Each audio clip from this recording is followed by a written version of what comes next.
Irmãos, eu vou revisitar nessa noite um texto muito conhecido dos irmãos. É um texto que tem a ver com Jesus. Está lá em Mateus capítulo 4. É a história do enfrentamento, ou pelo menos do primeiro enfrentamento, né, de Jesus, dando início ao seu ministério, né, após o batismo de Jesus no Rio Jordão, feito por João Batista. É o primeiro enfrentamento cara a cara de Jesus, já adulto, homem, com o inimigo das nossas almas. Esta passagem ela é emblemática porque ela vai servir para nós nessa noite, irmãos, também como princípios para que nós também vençamos as tentações do diabo. É a história contada desse encontro, né, entre o Filho de Deus, que também é filho do homem, o Deus encarnado, o Verbo de Deus encarnado, que se autolimitou, conforme diz Filipenses capítulo 2, que sendo Deus, assumiu a forma humana e veio a ser concebido no ventre de Maria, assumindo humanidade, portanto, sendo passível de tentação. Diz a Bíblia que ele foi tentado em todas as coisas. Jesus é considerado, irmãos, especialmente pelo apóstolo Paulo, como o segundo Adão, o primeiro Adão, aquele de Gênesis, que nos representa, sucumbiu ao pecado. Mas o segundo Adão agora vai passar pelas mesmas tentações. Mateus capítulo 4. A seguir foi Jesus levado pelo Espírito ao deserto para ser tentado pelo diabo. E depois de jejuar 40 dias e 40 noites, teve fome. Então o tentador, aproximando-se, lhe disse: se és filho de Deus, manda que estas pedras se transformem em pães. Jesus, porém, respondeu: está escrito, não só de pão viverá o homem, mas de toda a palavra que procede da boca de Deus. Então o diabo o levou à cidade santa, colocou sobre o pináculo do templo e lhe disse: se és filho de Deus, atira-te abaixo, porque está escrito, aos seus anjos ordenará a teu respeito que te guardem, e eles te sustentarão nas suas mãos, para não tropeçares em alguma pedra. Respondeu-lhe Jesus: também está escrito, não tentarás o Senhor teu Deus.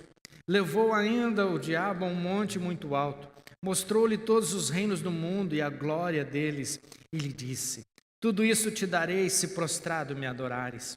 Então Jesus lhe ordenou: retira-te, Satanás, porque está escrito, ao Senhor teu Deus adorarás e só a ele darás culto. Com isto o deixou o diabo, e eis que vieram os anjos e o serviram. Pai, muito obrigado por esta palavra tão preciosa, Senhor, que foi preservada, chegou até nós. Esta passagem, Senhor, tão significativa para nós, em que o Filho de Deus, em que o Senhor Jesus venceu a tentação do diabo e possibilitou, ó Deus, viver para a Tua glória, dizendo para todos nós que é possível obedecer à vontade de Deus e vencer as tentações. Nós oramos em nome de Jesus, pedindo a Tua bênção para esta pregação. Amém. Todo cristão sincero, todo homem, toda mulher de Deus sincera, tem vontade de fazer o que Deus quer. Tem vontade de obedecer a Deus. Todos nós, irmãos, em algum momento da nossa vida, na nossa caminhada cristã, no momento em que recebemos a Jesus, percebemos, fomos informados, eu tenho a certeza disso, de que agora estando em Cristo, a gente é a nova criatura, que agora a gente tem uma nova natureza, que a gente agora pode obedecer a Deus e que a gente tem uma luta muito grande agora a ser vencida contra o pecado, contra aquilo que não é vontade de Deus, contra aquilo que Deus não quer fazer. Contra aquilo que Deus não quer que nós façamos. Todo coração sincero quer obedecer a Deus. Mas assim como o apóstolo Paulo, irmãos, nós precisamos confessar nós temos também, irmãos, uma inclinação para o pecado, que, diz a Bíblia, tenazmente nos assedia. A Bíblia também diz, irmãos, que o diabo proporciona, que ele anda ao derredor, possibilitando também situações para que nós venhamos a cair, a sucumbir e a sermos derrotados e não fazermos a vontade de Deus. E não há nada mais triste, irmãos, quando alguém sucumbe ao pecado. Talvez um dos exemplos do Antigo Testamento mais significativos de alguém que desobedece a Deus é o rei Davi. Quando ele sucumbe ao pecado, ele cai em profunda tristeza de sua alma, chora amargamente, sofre as consequências do seu pecado. Ah, irmãos, como é triste. Como é triste um coração sincero, com alguém que quer amar a Deus e que não deu conta e que se deixou levar pelas tentações do diabo. Nesse trecho, irmãos, nós vamos ver aqui como foi que Jesus venceu as tentações do diabo e como que eu e você também podemos vencer. Satanás tentou aqui, irmãos, de forma introdutória, apenas 3 coisas eu quero destacar com vocês de forma introdutória ainda. Satanás tentou que Jesus colocasse suas próprias necessidades e potenciais preocupações acima da vontade do seu Pai. É válido lembrar, irmãos, que Jesus, ele tinha sido batizado ali no Rio Jordão, por João Batista, assumindo, portanto, chancelando, testificando o ministério de João Batista, de certa forma dando continuidade àquele ministério de João Batista, que a mensagem de João Batista era uma mensagem de arrependimento, que chegou o tempo agora que alguém precisava se arrepender realmente para se aproximar a Deus e não participar de um ritual somente. Jesus vai até João Batista, representando o nosso pecado, já é ali batizado. João Batista acha muito estranho aquilo e fala assim para ele: olha, eu aqui preciso ser batizado por você e não eu fazer isso. Jesus, de certa forma, fala para ele: João Batista, isso aí é demais para sua cabeça, faz o que você tem que fazer. Jesus é batizado. Mas tem um detalhe, uma voz do céu, o Espírito Santo veio sobre ele, na forma corpórea de uma pomba. Os céus se abriram e o Espírito de Deus desceu sobre Jesus e a voz do céu bradou, dizendo o seguinte para Jesus. Deus falou para ele: este é meu filho amado e eu tenho o maior prazer nele. A seguir, a gente tem que ler a Bíblia em sequência, irmãos. Cuidado com essa divisão de capítulo e versículo, nem sempre ela é fiel ao contexto. A seguir, Jesus já foi para o deserto, para ser tentado pelo diabo. Portanto, o que está acontecendo aqui é o cumprimento de uma agenda divina. Porque é o Espírito Santo de Deus que conduz Jesus ao deserto. E lá Jesus, 40 dias e 40 noites, jejua, ali no deserto. Aí depois aparece, então, o tentador. E a tentação foi: põe as suas necessidades em primeiro lugar. Segunda coisa foi: Jesus, haja de forma independente do Pai. Esquece do Pai, esquece essa agenda divina e faz o que você tem que fazer. E a terceira foi: Jesus, sacrifique o seu futuro por uma necessidade, por um futuro seguro. Jesus encontrou aqui o desafio de Satanás. Jesus enfrentou esse desafio de Satanás confiando no seu Pai para fazer todas as coisas e ao seu tempo, ao seu caminho, ao seu resultado. Irmãos, da mesma forma, nós muitas vezes estamos tão preocupados com o presente, tão tentados a sacrificar nossos princípios por um ganho a curto prazo, rápido. Satanás nos atrai poderosamente para essa armadilha. Mas ao invés de ceder, ao invés de abrirmos mão dos princípios de Deus para a nossa vida, nós podemos seguir o exemplo de Jesus e vencer a tentação. Satanás nos tenta incansavelmente por toda a nossa vida. A Bíblia diz, irmãos, que ele quer enganar, se possível, até mesmo os eleitos de Deus. Ele procura nos tentar a qualquer momento, nos derrubar, nos envergonhar, nos fazer com que o mundo olhe para nós e diga: veja, olha o que acontece com quem serve a Deus, olha a vida dele. Jesus, sendo batizado na água, tendo o Espírito Santo controlando a sua agenda, foi testado. Ele não estava fora da vontade de Deus. O Evangelho de Marcos faz uma declaração mais forte sobre o papel do Espírito Santo. O Evangelho de Marcos diz: imediatamente o Espírito o impeliu a ir ao deserto. Diz que foi de forma imediata e impelido. A expressão dá a ideia, irmãos, de que Jesus não tinha outra coisa a fazer, a não ser, depois do batismo, já ser tentado pelo diabo. O que significa ser tentado?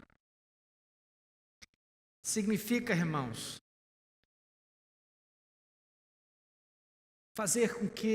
tentação significa fazer com que a gente olhe para a vontade de Deus e a desconsidere, e opte por um caminho mais fácil. Isso tem a ver com a malignidade do nosso coração. E nós não somos maiores do que o nosso mestre. Assim também, irmãos, nós podemos, e vou dizer mais, devemos vencer a tentação. Satanás tentou Jesus de 3 maneiras específicas: transformar pedras em pão, pular do templo e adorá-lo. Nós somos tentados nesses 3 princípios também. Eu vou demonstrar isso para vocês. A primeira tentação: transformar pedras em pães. Ora, irmãos, 40 dias e 40 noites. Há uma expressão, um outro evangelho, irmãos. Nós sabemos que Mateus, Marcos e Lucas são evangelhos sinóticos, né? Alguns têm algumas particularidades assim, né? O outro evangelho talvez dê a ideia de que nesses 40 dias, não quer dizer que Jesus teve paz durante 40 dias, não. Dá a entender de que a intensidade talvez da tentação, ela foi aumentando, até que quando chegou no máximo da fome, apareceu o diabo justamente com essa proposta: transformar pedras em pães. Depois de 40 dias. Alguns estudiosos falam, irmãos, que depois de 7 dias, algumas pessoas podem ter alucinações, podem ter coisas terríveis. Alguns dos irmãos, depois de 8 horas sem comer, já desmaiam. Não tem alguns aqui ou não? Já tem, né? Quem riu é porque está devendo. 40 dias, no máximo, chegou aquele momento. E nesse exato momento, chega o diabo no seu ápice. O tentador se aproxima e diz: se és filho de Deus, manda que estas pedras se transformem em pães. Irmãos, qual é o problema de se comer? Nenhum. Comer não é pecado algum. Satisfazer uma necessidade física do nosso corpo não é problema nenhum. É claro que a Bíblia diz que a gula é pecado, mas comer não é problema nenhum. Mas o que significa? Qual é a área que o diabo está querendo tentar a Jesus? É a área da necessidade, seja ela básica, primária ou secundária. É o diabo tentando pegar Jesus exatamente nesse momento em que ele está mais fragilizado. Nós temos momentos assim na nossa vida, irmãos, quando as nossas necessidades básicas estão em perigo. Talvez, irmãos, sejamos tentados a abrir mão dos nossos princípios. Talvez, irmãos, quando por necessidade, quem sabe, de manter a estabilidade de um emprego, de alguma situação, a gente minta, a gente roube, a gente passe alguém para trás. A gente deixe de lado nossos princípios, talvez para satisfazer nossas necessidades até mesmo emocionais, né? De posse, da atenção das pessoas, a gente minta sobre o caráter delas, para que, enfim, N coisas podem acontecer. Transformar pedras em pão significa: Jesus, satisfaça a sua necessidade imediata. Jesus diz: não, nem só de pão viverá o homem, mas de toda a palavra que procede da boca de Deus. Isso está lá em Deuteronômio capítulo 8, versículo 3. Agora veja bem, o que é que foi que Jesus tinha ouvido do seu pai? 40 dias antes, no Rio Jordão. Este é meu filho amado, em quem eu tenho prazer. O cenário, irmãos, dessa primeira tentação é o deserto. É aqueles 40 dias. É aquele momento, irmãos, quem sabe que a gente está mais fragilizado. É aquele momento em que a gente está mais à disposição de sermos tentados. Isso vale, irmãos, até mesmo para as questões em que a gente se coloca em perigo. Vou dar alguns exemplos dela para ser bem prático.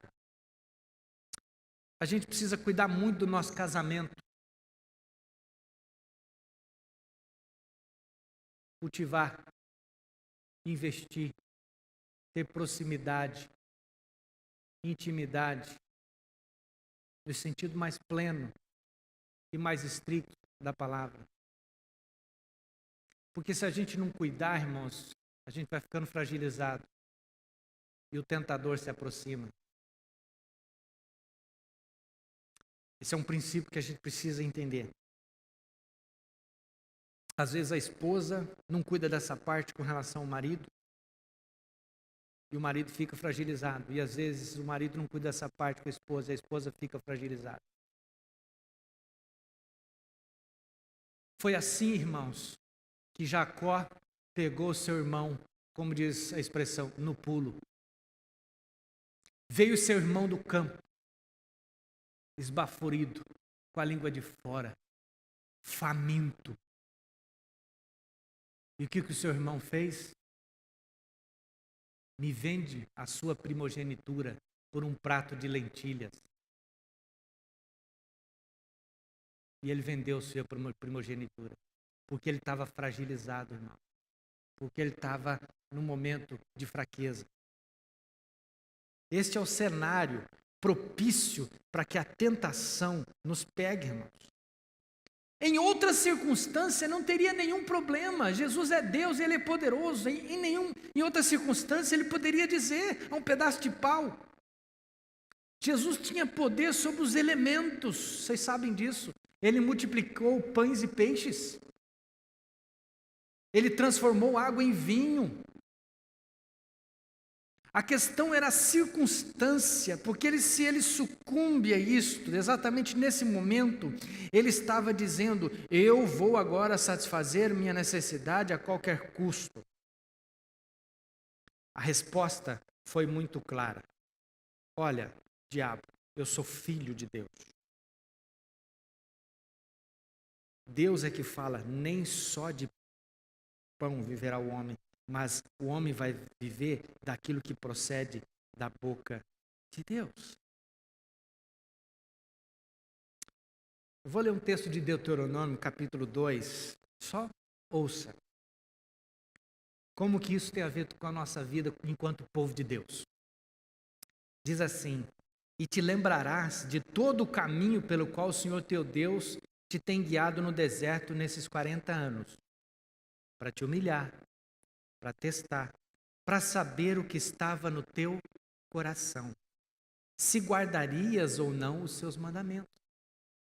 E te humilhou, e te deixou faminto, e te alimentou com um maná que não sabia, nem que vossos pais soubessem, para que te fizesse entender que o homem não vive só de pão, mas o homem vive de tudo que procede da boca do Senhor. As tuas vestes não se consumiram de ti, nem o teu pé inchou nesses 40 anos. Você está vendo como que a tentação de Jesus tem a ver com a nossa vida espiritual? O desafio aqui que Satanás está fazendo, irmãos, é: Jesus, não depende de Deus, não. Faça você mesmo. Dê o seu próprio jeito. Agora olha a expressão, por que Deus fez aquele povo, quem conhece um pouco da história, 40 anos no deserto, caminhando, diz a Bíblia, para testar, para saber o que estava no coração. O diabo perdeu, que o que estava no coração do segundo Adão era a vontade de obedecer a Deus. E ele já foi derrotado na primeira. Quando o diabo, irmãos, vier com facilidades, com jeitinhos na nossa vida, para a gente abrir mão dos princípios de Deus, lembre-o do que Deus diz a respeito de você. Deus diz que cuida de cada uma das suas necessidades. Lembre a você mesmo e ao tentador, em alto e bom som, e de preferência pronuncie: o meu Deus, segundo a sua riqueza em glória, supra em Cristo Jesus cada uma das minhas necessidades. É o que eu tenho feito isso para mim mesmo nesses dias. Recito Davi dizendo o seguinte: já fui moço e agora sou velho, mas nunca vi o justo desamparado, nem a sua descendência a mendigar o pão.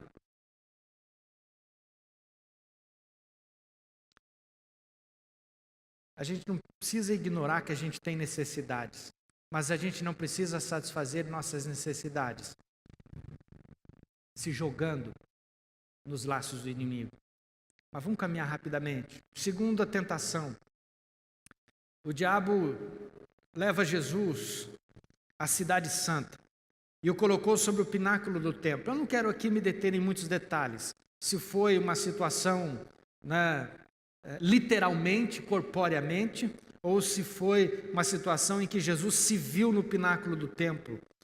Há muita discussão sobre isso. Eu prefiro ficar...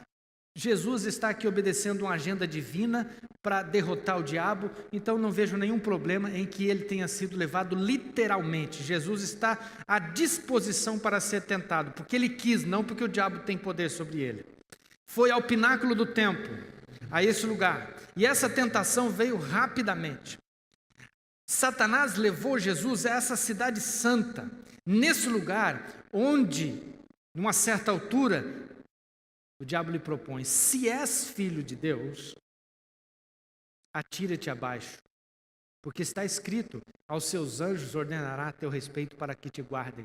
Meus irmãos, quando Satanás tentou Jesus na primeira vez aqui, ele não usou a palavra de Deus, mas Jesus usou a palavra de Deus para derrotá-lo. Mas agora o diabo usa a palavra de Deus. O Salmo de número 91. Que muitos gostam de abrir no Salmo 91, colocar 2 dentes de alho, sal grosso e deixar aberto, né? Já viu isso, não? Salmo 91, aquele que habita no esconderijo do Altíssimo, descansa à sombra do Onipotente, diz ao Senhor: 10.000 cairão ao meu lado, 10.000 à minha direita, eu não serei atingido, e por aí vai. Tem gente que acha que é assim que funciona a Bíblia, né? Como se fosse um amuleto. Não é assim que funciona. Jesus foi colocado aqui, irmãos, num lugar e foi proposto para ele: atira-te daqui, se jogue daqui. Agora vamos entender uma coisa. Jesus está obedecendo uma agenda divina, que não começou aqui, mas começou na eternidade. Começou em Gênesis. Do descendente da mulher viria alguém que pisaria a cabeça da serpente. Quando chegou o tempo certo, Jesus se encarna. Jesus se torna homem no ventre de Maria. Permaneceu ali os seus 9 meses, pelo menos se pressupõe. Jesus nasceu, cresceu, aprendeu pelas coisas que sofreu, conforme diz Hebreus, obedecendo a agenda divina.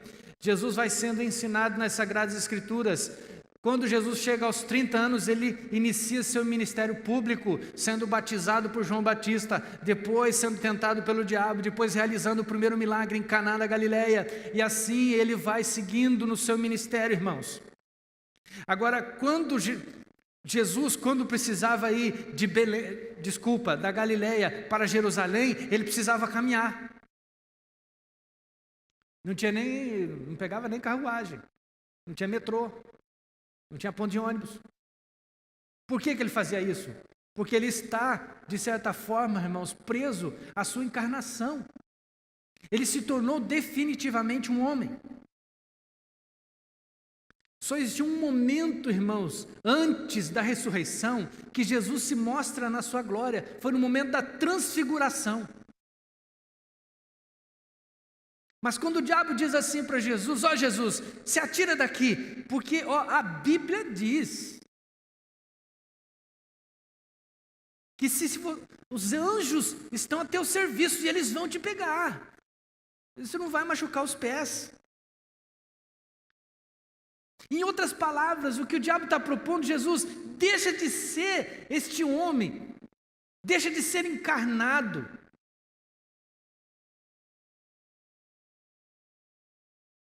e seja somente Deus agora. Vou lembrar o texto de Filipenses 2. Jesus não o julgou como usurpação o ser igual a Deus, mas antes a si mesmo se humilhou. O que o diabo está fazendo é: Jesus, deixe de ser um ser humano, deixe de obedecer a Deus. Aliás, se és filho de Deus mesmo, faz isso. Duas coisas aqui eu preciso observar. A primeira delas, irmãos, o diabo está tentando fazer com que Jesus saia da agenda divina, de novo. Segundo, o diabo está deturpando a Bíblia. Isso se chama presunção. Presunção, irmãos, é quando a gente, às vezes, lê de forma equivocada vários textos da Bíblia e usa, querendo empurrar Deus na parede. Como se a gente tivesse a autoridade de exigir alguma coisa de Deus. A Bíblia diz que Deus zela pela sua palavra e Deus cumpre cada uma de suas promessas. Mas, irmãos, ninguém nesse mundo está em posição de exigir qualquer coisa de Deus. Nossa posição, irmãos, é de obediência, é de servidão. A presunção é uma tentação, irmãos, que nos assedia. É quando a gente olha para a Bíblia e quer arranjá-la segundo somente o nosso querer, o nosso favorecer. Aí, olha, veja bem, isso é tentar a Deus. Jesus responde: não tentarás o Senhor teu Deus. Jesus recita Deuteronômio capítulo 6. Deus não pode ser tentado. Lembre-se, quando Jesus, no Getsêmani, depois de ter orado, Jesus está prestes a ser preso, a ser levado para a cruz. Ele chora amargamente, ele pede a Deus: Senhor, se possível, passa de mim esse cálice. Ele se levanta, encontra seus discípulos ali, os mais chegados, dormindo. E os principais sacerdotes e anciãos e a multidão já vem com paus e pedras, prestes a prender Jesus. E Pedro impulsivamente corta a orelha do escravo do sumo sacerdote. E aí o que Jesus diz? Pedro, não faz isso não, põe a tua espada no lugar, porque todos que tomarem a espada, pela espada perecerão. E aí Jesus diz: ou pensas que não posso apelar para o meu Pai? E ele põe imediatamente à minha disposição 12 legiões de anjos. Jesus podia fazer isso naquele momento. No momento em que ele foi preso, mas ele não fez. E também não fez, irmãos, quando o diabo lhe propôs aquilo. Vocês estão entendendo?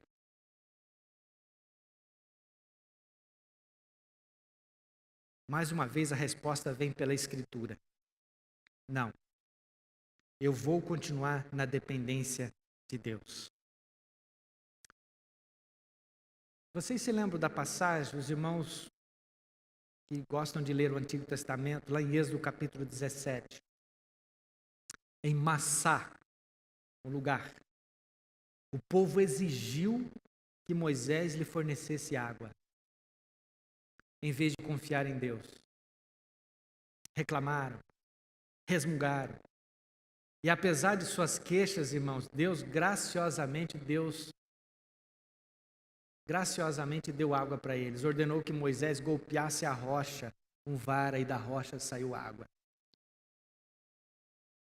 O princípio aqui que o diabo está utilizando é isso. Exija de Deus, Jesus. Se atira e os anjos vão te acolher. Jesus disse, não. Essa área de tentação, irmãos, eu chamaria, é a área muito perigosa. É a área da nossa identidade. A primeira foi da necessidade, a segunda da identidade. É quando o mundo e o diabo quer nos colocar dúvida se somos filhos de Deus mesmo, de verdade. Porque nós estamos passando um momento difícil. Porque nós estamos passando um momento de deserto. Porque estamos sofrendo. Porque a doença vem. Porque os problemas familiares vêm. Porque as dificuldades vêm. E aparece muitas vezes o tentador, irmãos, na boca de ímpios e talvez até de mal entendidos, de crentes que não cresceram muito na fé, que ficam falando, cadê o teu Deus? Discursos, irmãos, como a esposa de Jó, que chegou diante do seu próprio marido e diz o seguinte, ainda mantens a tua integridade, amaldiçoa esse teu Deus e morre. Você diz que você é crente, você vive quebrado, você não tem dinheiro para nada.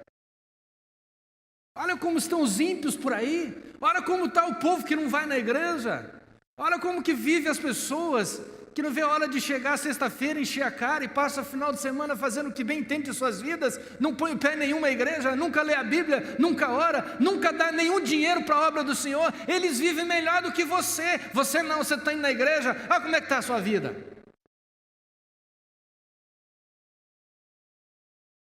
Está vendo como é que tem tudo a ver com a gente? Esse é o discurso, irmãos. É colocar em dúvida. Você não é filho de Deus, não. Se você fosse filho de Deus, você não estaria passando por isso. Se você fosse filho de Deus, teu casamento não seria assim. Se você fosse filho de Deus, seus filhos não seriam assim.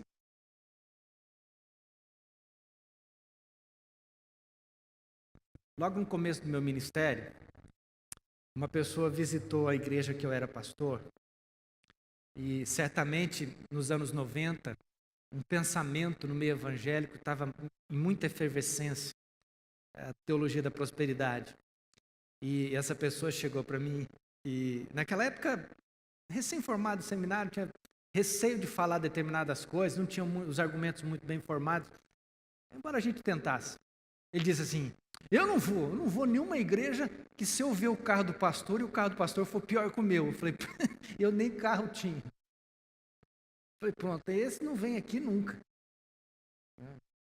A cabeça dele, foi assim, na cabeça dele devia estar assim, se essa igreja não resolve o problema do pastor, vai resolver o meu? A cabeça dele. É o argumento da identidade. A segunda, terceiro e último, terminando, irmãos. A área em que o diabo também nos tenta é a área das ambições. Levou o verso 8, o diabo a um monte muito alto e mostrou-lhe todos os reinos do mundo e a glória deles. E lhe disse, tudo isso te darei se prostrado me adorares. Meus irmãos, primeira coisa que a gente precisa entender, o diabo é mentiroso por natureza, ok? Nós cremos, irmãos, que quem comanda reinos e quem é o Senhor de todo o mundo é Deus, o Criador e o mantenedor de todas as coisas.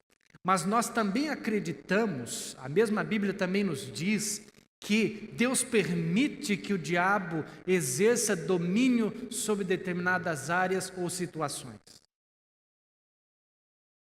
Mas quando o diabo coloca aqui diante de Jesus que ele manda e que ele tem o poder de dar todos os reinos, ele está sendo mentiroso.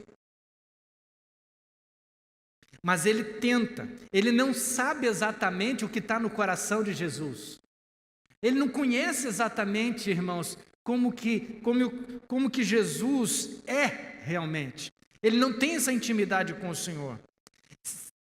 Simplesmente ele está nessa montanha muito alta e tenta mostrar a Jesus a possibilidade de adiantar o processo na sua vida. Apocalipse capítulo 5, versículo 9. Não precisa ler. Eles cantavam um cântico novo. Tu és digno de tomar o livro e de abrir os seus selos. Isso aqui é uma visão, irmãos, de João, vendo o Cordeiro de Deus, Jesus Cristo, depois de ter vencido, depois de ter ressurreto, o Cordeiro que foi morto, com o teu sangue compraste para Deus homens de toda tribo, língua, povo e nação. Agora veja bem, o autor aos Hebreus diz que Jesus, além de ter criado todas as coisas com o poder da sua palavra, as mantém também com o poder de sua palavra. O Senhor, o Rei dos Reis, é Jesus Cristo. Mas o que o diabo está colocando aqui para Jesus é pule fases por causa de suas ambições. Mais uma vez, a tentação é reivindicar resultados rápidos, imediatos. Os reinos no mundo, irmãos, em última análise, tome aquilo que é do seu pai. Onde é que está isso na Bíblia? Numa parábola contada por Jesus. E aqui eu quero fazer uma associação. Um homem tinha 2 filhos. Um deles chegou assim: pai, dá-me a parte que me cabe dos bens que eu vou embora. Não era tempo ainda. O pai falou: tudo bem. Separou a parte dele. Ele foi embora. Dissipou tudo. Comeu comida de porco. Depois voltou, arrependido, e o pai o recebe. É o mesmo DNA, irmãos. São as ambições da vida que nos tentam a pular fases, a querer coisas antes do tempo, a possuir as coisas antes do tempo, a se vender.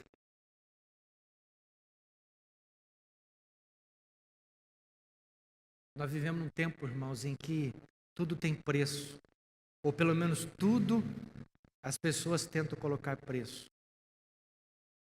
No seu caráter, nas suas decisões, especialmente no nosso país. Eu vi um teste feito outro dia, eu não sou pessoa de ficar julgando culturas e falar que uma cultura é melhor do que a outra, não. É apenas uma coisa que me chamou a atenção. Eu não acho que existe cultura santa em lugar nenhum. Todo mundo é pecador, no mundo inteiro, não tem. Questões educacionais eu reconheço. Pegaram uma banquinha dessa, assim, uma mesinha, e colocaram vários relógios, cada um com seu preço, em uma caixinha, onde a pessoa poderia pegar o relógio, ver o preço, colocar o dinheiro do valor do relógio. E não tinha o vendedor. Colocaram numa rua lá nos Estados Unidos. Aí veio uma pessoa, viu o relógio, gostou, abriu a carteira, pagou. 1, 2, 3, 4, 5, 6 relógios. Nenhum relógio foi roubado. Não tinha vendedor nenhum. Aí fizeram a mesma experiência aqui em São Paulo, parece.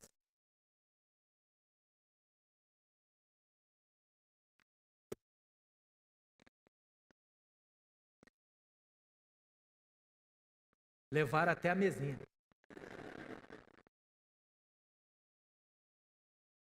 Aí você acha mesmo que o problema desse país é a política. Ora, se a gente não tem dinheiro para comprar aquele relógio, simplesmente não compra. Pega um outro mais barato. Se adapte. Para que pular fase? Para que comprar o que não pode? Para provar o que não é, para quem não te conhece. Está sempre pulando fase. Jesus venceu a tentação. Agora, deixa eu dizer aqui uma última palavra para você. Jesus respondeu para o diabo: Satanás, está escrito assim: ao Senhor teu Deus adorarás e só a Ele darás culto.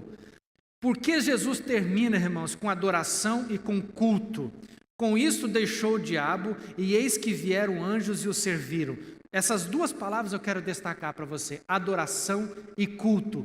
Qual é o sinônimo de adoração e culto que nós temos hoje no meio evangélico?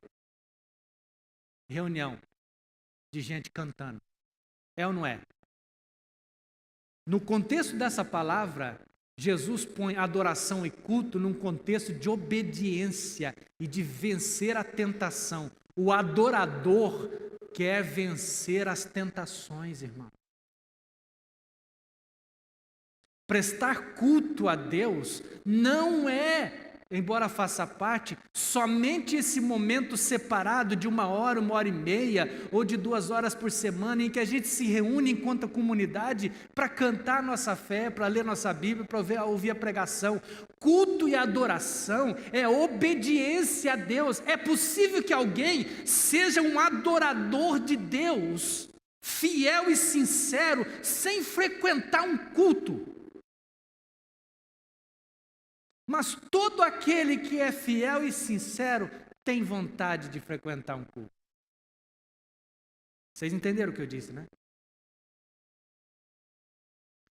Com isto, deixou o diabo. E aí o que foi, irmãos? Jesus não pulou fases. Aí vieram os anjos e o serviram. Toda vez que você for tentado nas suas necessidades, se está faltando alguma coisa na sua vida, toda vez que você for tentado no que diz respeito à sua identidade, se alguém duvidar que você é filho de Deus, amado de Deus, ou toda vez que você for tentado a pular fases, faça como Jesus, irmãos, lembre do que é que Deus diz para você. Jesus se lembrou, o diabo duvidou. Se você é filho de Deus, vai acontecer isso. Se você é filho de Deus, Jesus, irmãos, o que estava na cabeça dele, eu tenho a plena certeza, é a voz do Pai dizendo: tu és meu filho amado, eu tenho prazer em você, você me obedece. Você tem para mim a tua comida, a tua bebida, é fazer a minha vontade. É assim que Deus quer olhar a gente, porque Deus nos ama, irmãos, Deus cuida da gente.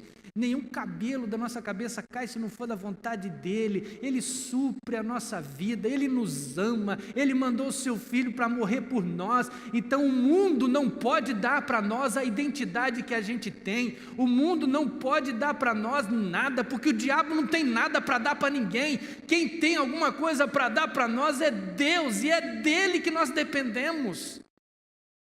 Então, irmãos, nós vamos vencer as tentações, sermos fiéis a Deus, porque Ele nos ama de verdade, com amor profundo, nos ama até o fim, a ponto de enviar o Seu Filho.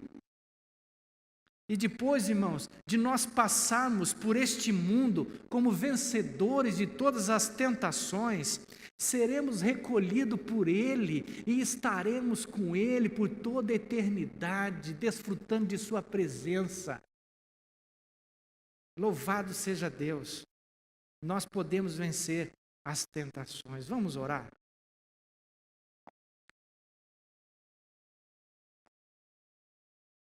Obrigado, Pai, pela Tua palavra. Obrigado, Senhor, pela Tua presença na nossa vida.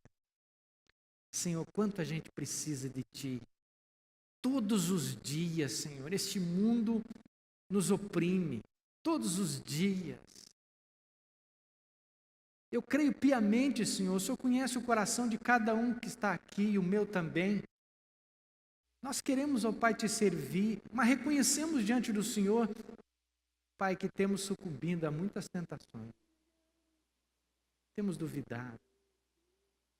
Às vezes, ó Pai, temos sido, Pai, prensados, tentando se imaginar como o mundo se vê, tentando se medir pela roupa que vestimos, pelo dinheiro que temos, pela cultura que adquirimos, por onde moramos, pela aparência.